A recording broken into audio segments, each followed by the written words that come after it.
Salve, kembali kita berjumpa pada Regi hari ini, tanggal 15 Januari 2026. Mari saudara, di pagi yang cerah ini kembali kita mau bersama-sama bersyukur di dalam doa kepada Tuhan Allah kita. Dan juga jangan lupa berilah senyuman dan sapaan kepada sesama kita. Kita awali perenungan pagi hari ini dengan tanda kemenangan kita.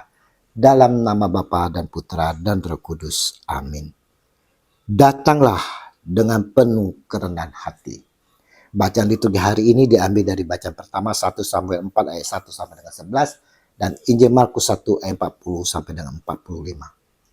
Saudara-saudaraku yang terkasih, untuk mengalami sentuhan belas kasih dan kesembuhan dari Tuhan kita Yesus Kristus, kita saudara perlu datang dengan penuh kerendahan hati saudara dan dengan penuh iman. Hari ini kita melihat bagaimana seorang kusta yang dikucilkan masyarakat dan dianggap najis karena penyakitnya mau datang kepada Yesus bukan dengan tuntutan saudara, melainkan pengakuan atas kuasa Yesus.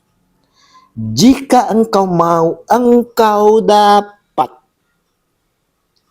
Nah, saudara-saudaraku yang terkasih, sadarkah kita saat ini juga mengalami penyakit kusta yang menjijikkan saudara? Dosa yang melimpah mengotori hati kita. Sadarkah kita juga sering mengucil, menjauhi orang lain yang menurut penilaian kita mereka telah berbuat dosa?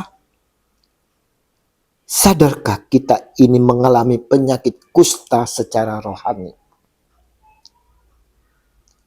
Adakah kita seperti penyakit kusta yang diceritakan pada Injil hari ini saudara? Mau datang dengan penuh kerendahan hati memohon akan kuasa Yesus. Kita mau saudara. Kita mau seperti orang kusta datang kepadanya Tuhan kita Yesus Kristus dengan mengakui kelemahan dan kebutuhan kita. Menyerahkan semua beban dan ketakutan kita saudara. Datang dengan penuh kerendahan hati, mengakui akan otoritasnya dan memohon dengan penuh iman dan harapan.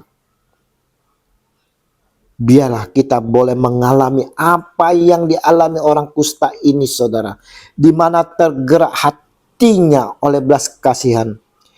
Lalu ia mengulurkan tangannya menjamah orang itu dan berkata kepadanya, "Aku mau, jadilah engkau tahir."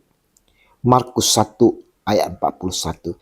Kita mau saudara mengalami jamahan kasih dari Tuhan Yesus. Sehingga Tuhan Yesus sendiri akan mengatakan kepada kita, "Aku mau, jadilah engkau tahir."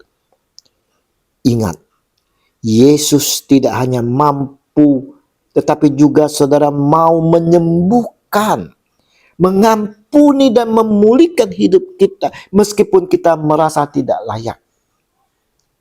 Lihat, setelah disembuhkan, orang kusta itu memberitakan Yesus kemana-mana. Menunjukkan bahwa pemulihan yang kita terima saudara harus mendorong kita untuk membagikan kabar sukacita, kabar baik kepada orang lain. Sehingga mereka semua dapat mengalami sukacita apa yang kita alami. Saudara-saudaraku, Regi hari ini saudara mau mengingatkan kepada kita semua yang mengalami penyakit kusta rohani, penyakit yang menjijikkan ini saudara. Dosa-dosa yang menumpuk menjadi sampah di hati kita. Hari ini saudara, kita semua diundang untuk mengalami sentuhan penyembuhan Yesus. Ia melihat, mengasihi, dan bersedia menyucikan kita. Jangan ragu saudara, jangan ragu untuk datang kepadanya. Karena dia lebih dari mampu mengubah hidup kita dari keterpinggiran menjadi pemulihan yang utuh. Datanglah kepada dia Yesus Tuhan dengan penuh kerendahan hati dan mengakui akan otoritasnya. Mintalah pemulihan dan kesembuhan dengan penuh iman dan harapan. Yesus Tuhan, aku datang kepada Engkau, pulihkanlah dan sembuhkanlah aku. Amin. Dalam nama Bapa dan Putra dan Roh Kudus. Amin. Shalom Alehim.